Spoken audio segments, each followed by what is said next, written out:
Hello everyone, I am really excited. Come here, Coconut.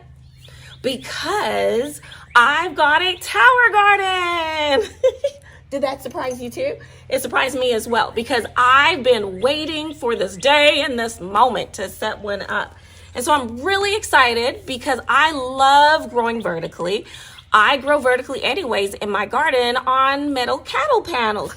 But to be able to have a tower garden, which was graciously sent to me, which I appreciate, I can use it outside or inside. And so I'm really excited about this opportunity, and I'm really excited about trying this out because I've been wanting to try it out for a very, very long time. Because as you all know, I grow hydroponically anyways inside my home. So why not have a different type of structure that is very mobile, moves around, and it's versatile indoor and out. So I'm really excited about trying this. And I've got my buddy Coconut with me. Coconut, are you coming back? Are you coming? Oh, come here. You can come right here. Here you go. Let's say hi to everybody, because you're always going to be a part of this process. He always comes outside with me, don't you? When I'm gardening, I take him outside, and I'm like, just come outside and enjoy the weather with me. So I'm going to get this set up. I don't know how long it's going to take me. I'm not going to show the entire whole process. I'm just going to show you moments of it. Because why? Because I want to enjoy the process. And so I'm going to show you different points and then show you the end and tell you how long that it takes. All right, let me get started. This garden tower came with several pieces. Let's see, 1, 2, 3, 4, 5, 6 pieces. And so some of it was included and some of it were just extra pieces that I knew that I needed. Like that, for instance, I know, especially if I'm gonna be moving it around on this area here, I need something on wheels so that I can move it around. But as you can see, it came with all of these boxes and all these pieces for me to set up. It should be a pretty simple process, but we'll see. We'll see how it goes. So far, what I have set up is the tower dolly. I set it up. I had to use a drill just to secure in the screws, but it was really easy. And the wheels are very good material. They seem very sturdy. And I would say overall, just the material alone for the tower garden is very, very good. Great quality, actually. So this is where the water is going to sit in. So it's gonna be very strong because that is a very large container that it's going to be sitting in. And then these are different pieces to actually make the tower, so the tower will build up from that. So I still need to do that. What else came in here? Here's a pump. I believe this is a pump. This is a part of the tower.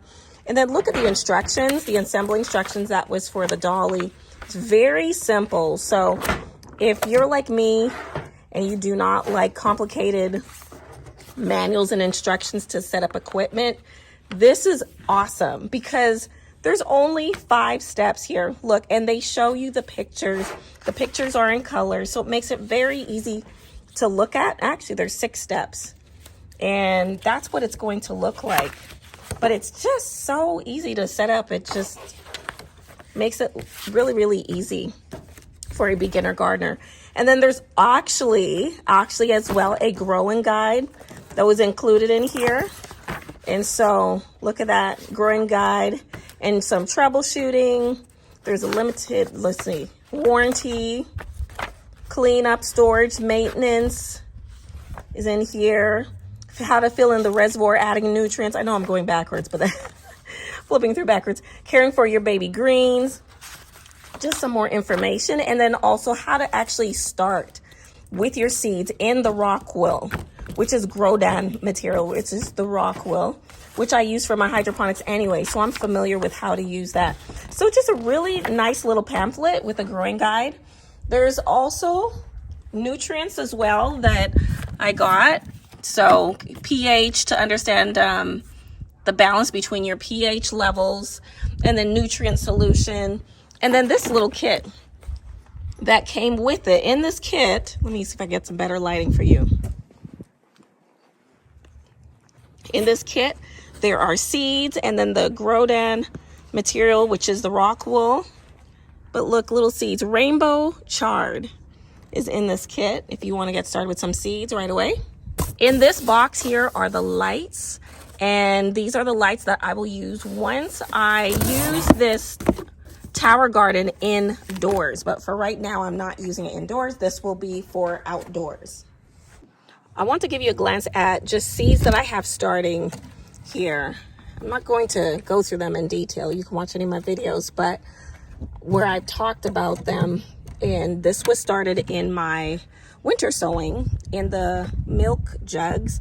But I've got different seeds, and some of these seeds will go into the tower garden. So, and I'm going to be thinning these out, but in the meanwhile, in that process, I'll be able to put some of these in the tower garden so that they can grow to their full size. And then I have some other containers here. I have not decided which ones exactly I will be putting in that tower garden, but I do know I do have more inside. But with these ones out here, they're already acclimated to the outdoors, the environment, and so there's no need for me to harden them off, which would actually mean where I would acclimate them to the environment slowly, day by day, from shady areas to sunny areas. But I don't need to do that because they're already outside. I must say this is the easiest thing that I've ever set up when it comes to setting up things for the garden, because when I think about a lot of the other things that I've set up, like raised beds, there's so many little pieces and it takes two people to set it up. This is just a one-person job. So that's awesome. That's what I love so far, and it's great quality. So I basically have it already set up. The other thing that I need to do though, I have support cages to go around it. So you know when your plants grow and they need all that support, well, I'm gonna have a couple of rods that will go in, and then it will be stacked here, then there'll be another one here. So that way the plant has something to lean upon for support. So I still need to do that, and then pretty much it's just, you know, putting in the rock wool, putting in the net cups, putting in the little plant, the sprouts that I already have sprouted, and just let the plant grow. So basically there's just not that much to it. And then there's a pump that's inside, and then this thing's on wheels, so it moves around. But once it's really filled with water, I can still move it very carefully, but I'm gonna try and set it up in a place where I don't have to move it that much, but at least I have some kind of dolly on the bottom that can help me when I do. So I'm gonna go ahead and set up the support thingamajigs that look like hula hoops, and show you what it looks like when I'm finished. So here it is. This is the finish of it, the finished product, and I'm really excited because I think it's very durable and it's going to be very beneficial for growing more crops here. Like I'm definitely going to put in my leafy greens. So I have so many different types of leafy greens, and I just can't wait to plant it in there. And you can even plant other things like strawberries and peppers and tomatoes. Of course, I would probably grow like a really small dwarf size type tomato, but I'm not going to be growing tomatoes in there. I have plans for my tomatoes to go in actually in my garden, in my raised beds. But I think this is looking good. I'm very excited about this tower garden, and just continue to watch my videos so you can just see the growth of my garden just as a whole. I'm going to be adding not just something like this, but some raised beds so I can grow some new raised beds. Let me mention that it's new, so that I can grow some new things, because I really want to start growing some fruits as well. So just subscribe to my channel if you have not done so. Join in this journey along with me, and I hope that you feel inspired to grow. But remember to grow leafy, and I'll see y'all next time. Bye.